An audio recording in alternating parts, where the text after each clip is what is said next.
اعوذ باللہ من الشیطان الرجیم، بسم اللہ الرحمن الرحیم۔ آیت نمبر ہے 28۔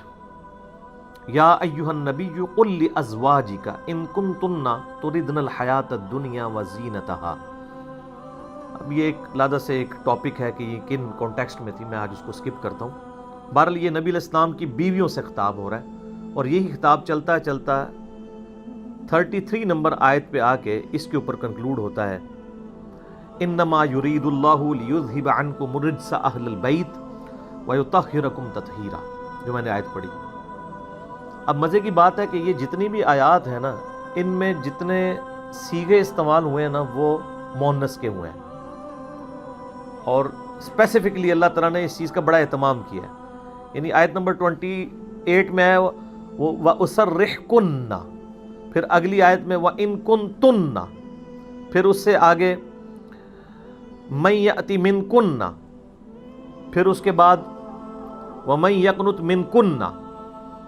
اس کے بعد یا نساء النبی لستن۔ اب یہ سارے کے سارے صیغے جو ہیں وہ مونس کے ہیں۔ پھر آگے چل کے وَقَرْنَ فِي بُيُوتِكُنَّ وَلَا تَبَرَّجْنَ، اس طریقے سے۔ لیکن جب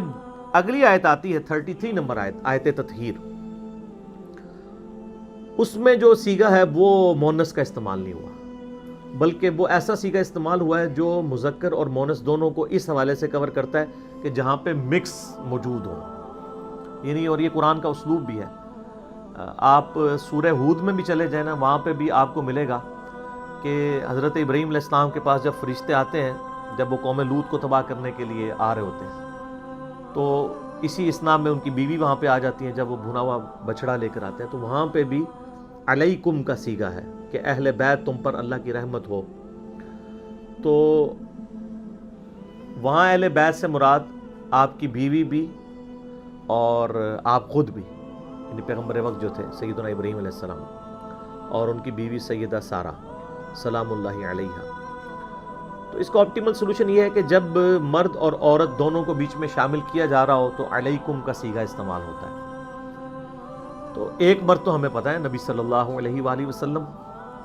اس کے علاوہ بھی 3 اور مرد بھی شامل ہیں اہل بیت کے اندر، سیدنا علی، سیدنا حسن اور سیدنا حسین علیہم السلام اجمعین، اور نبی صلی اللہ علیہ وآلہ وسلم کی بیٹیاں بھی۔ اب ظاہر ہے کہ جب یہ آیات نازل ہو رہی ہیں اسپیسیفکلی اس وقت، تو یعنی اس کانٹیکسٹ میں جب آپ احادیث بعد میں دیکھیں تو صرف سیدہ فاطمہ کے حوالے سے ذکر ملتا ہے۔ اس کی وجہ یہ ہے کہ جو مباہلہ والا معاملہ ہوا اس وقت بھی سیدہ فاطمہ ہی صرف زندہ تھی، اور یہاں پر بھی اس کانٹیکسٹ میں ایک صحیح مسلم کے اندر ڈیٹیلڈ حدیث موجود ہے جسے حدیث قصا کہتے ہیں۔ اہل تشیع بھی کے ہاں بھی حدیث پائی جاتی ہے، حدیث قصا یعنی چادر والی حدیث کے نام سے، اور یہ حدیث جو ہے وہ اہل سنت کے ہاں صحیح مسلم کے اندر پائی جاتی ہے۔ اور اس حدیث کی راویہ سیدہ عائشہ ہیں سلام اللہ علیہا، وہ کہتی ہیں کہ نبی صلی اللہ علیہ وآلہ وسلم ایک دن اپنے گھر سے اس حال میں برآمد ہوئے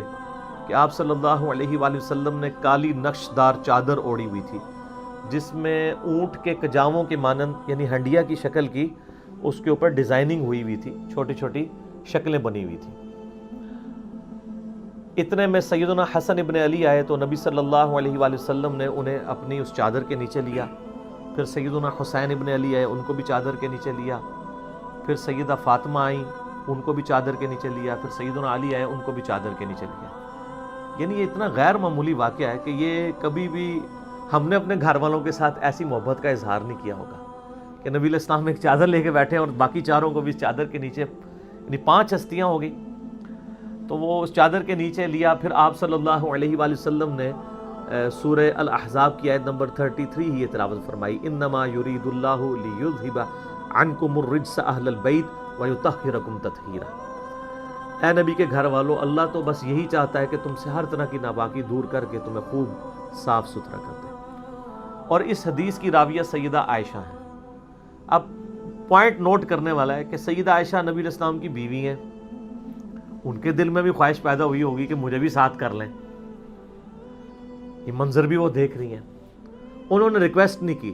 لیکن ایمانداری یہ دیکھیں کہ انہوں نے اس حدیث کو چھپایا بھی نہیں ہے، بیان کیا